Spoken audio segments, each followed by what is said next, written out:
আসসালামু আলাইকুম দর্শক। গাজীপুর মহানগরের চন্দনা চৌরাস্তা এলাকায় প্রকাশ্য কুপিয়ে হত্যা করা হয় সাংবাদিককে। পুলিশের ধারণা, দেশীয় অস্ত্র নিয়ে সংঘটিত এক মারধরের ঘটনা মোবাইলে ভিডিও ধারণ করা এই হত্যাকাণ্ড ঘটনা ঘটেছে। ঘটনাটি ঘটে বৃহস্পতিবার রাত ৮টার দিকে।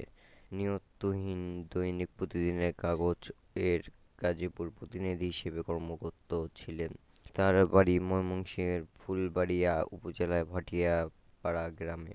তিনি সপরিবারে চন্দনা চৌরাস্তা এলাকাতে বসবাস করতেন। ঘটনায় একটি সিসিটিভি ভিডিওর মধ্যে অনলাইন ছড়িয়ে পড়েছে। এতে দেখা যায় এক যুবক প্রকাশ্য এক তরুণীকে মারধর করছেন। তখন ৬-৭ জন যুবক চাপাতি, রামদা ও ছুরি নিয়ে এই যুবক উপর হামলা চালানোর চেষ্টা করেন। ওই যুবক দৌড়ে পালিয়ে গেলে অস্ত্রধারীদের তাকে ধাওয়া করে। পুলিশ প্রাথমিক তদন্তে জানা গেছে, সাংবাদিক তুহিন এই ঘটনার ভিডিও ধারণ করেছিলেন। সেই সময় অস্ত্রবাদীরা তাকে ধাওয়া দেন। তিনি প্রাণ বাঁচাতে দৌড়ে আশ্রয় নেন ঈদগাহ মাঠের এলাকার একটি চায়ের দোকানে। কিন্তু দুর্বৃত্তরা এই জায়গায় রাস্তার মাথায় ও আর আমি একসাথে আসতেছি, এর মধ্যেই মহিলা আর কয়েকটা ছেলে একজনকে ধাওয়ানি মারছে। সে ৭-৮ গায়ে ধাওয়ানি দেওয়ানে সে ওই দৌড় দিছে, ধরনের স্যান বাইর করছে। ওই ছেলেটা তো বাঁচার লাগে দৌড় দিছে, তখন ও আমার কাছেই, ও হঠাৎ করে পিছ দিয়ে দৌড় দিল।